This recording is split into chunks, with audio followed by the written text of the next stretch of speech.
Hello, and welcome to Temperament from the Beginning, a series of short, informal conversations with experts in the temperament field. Sharing these conversations is a way to encourage continued research in the temperament field. It's also a way to capitalize and capture the words and works of veterans in the field. This particular conversation is with Dr. Sean McDevitt. Dr. McDevitt is a child and family psychologist based in Scottsdale, Arizona. He is in full-time private practice, seeing children, adolescents, and adults with emotional and behavioral issues. He received his master's and doctoral degrees from Temple University in Philadelphia, Pennsylvania. Dr. McDevitt became interested in temperament differences in 1975 and has worked with various colleagues through the years. Notably Dr. William Carey and Drs. Alexander Thomas and Stella Chess, in the development of questionnaires used to assess infants, children, and adults in clinical practice. He and Dr. Carey have published 5 books on temperament for professionals.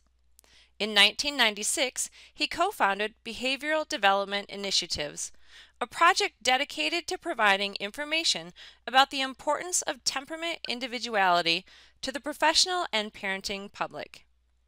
BDI hosts the Temperament Consortium, a group of over 400 professionals in 23 countries who are interested in teaching, research, and practice using temperament concepts. So before we get started, welcome, first of all. Hi, Lori. Thanks for having me.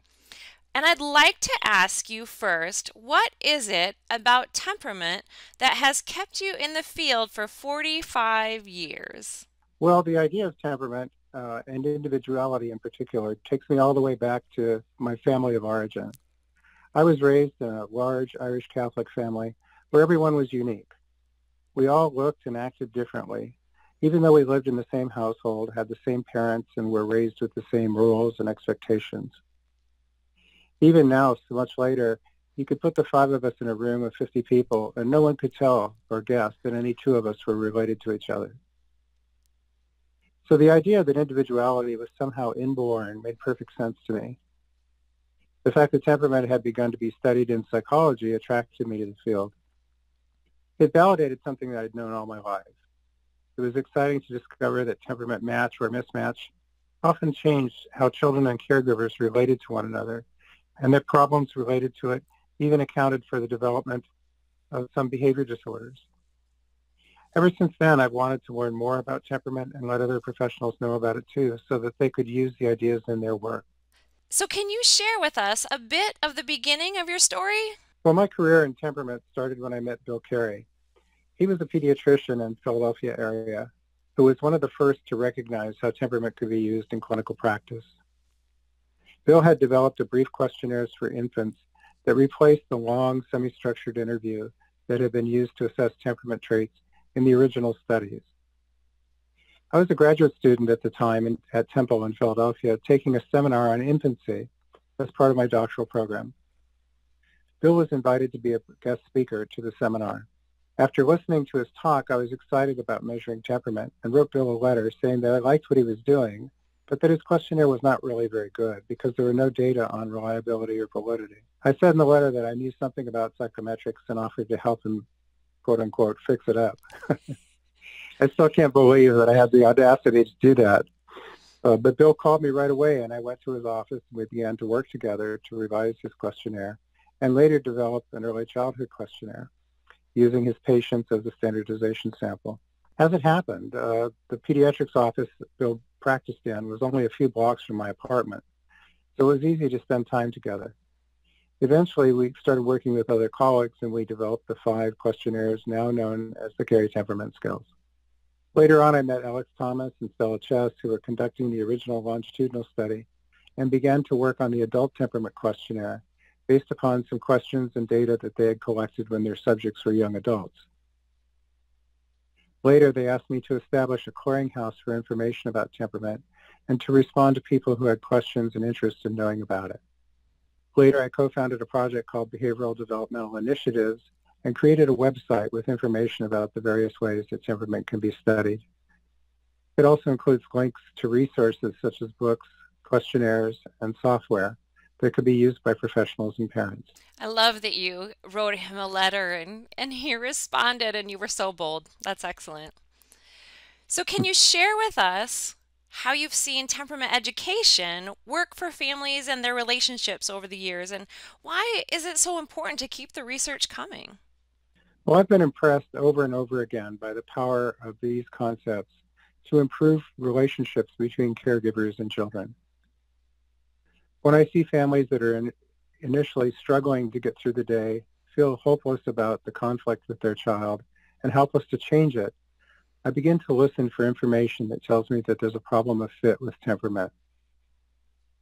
When I hear that, I know specifically what to say and do to create a healthier fit in the parenting process that recognizes the individuality of the youngster and decreases the adult guilt and anxiety. And it creates a more functional relationship. Unlike behavior problems that require us to change the behavior, or behavioral disorders that require therapy to treat it, temperament-related issues are not directed at change. They need accommodation to allow for a better fit between the youngster and the environment. It's so gratifying to see how simple accommodation can reduce long-standing conflicts and make the situation so much better. Research and education with temperament expands the impact of these concepts to improve relationships and improve the fit between spirited youngsters and the people around them. It definitely does. It definitely does. So, there was recently an occasional temperament conference, and there were some outstanding presentations there. As you think about the work that others are doing in the field, what are you most hopeful for? Well, I've been encouraged by the increase in temperament research with youngsters who have special needs. Caring for these kids is complicated by their temperament issues. This includes individuals with developmental disabilities, those on the autistic spectrum, children with ADHD, and those who also have executive functioning problems. There's also seems to be an increased interest in the quality of infant sleep. The role that temperament plays in these areas is being better defined, and that knowledge is key for those of us in practice. I'm also pleased to see more publications for caregivers by professionals who use temperament in their work, detailing their views and methods from different perspectives.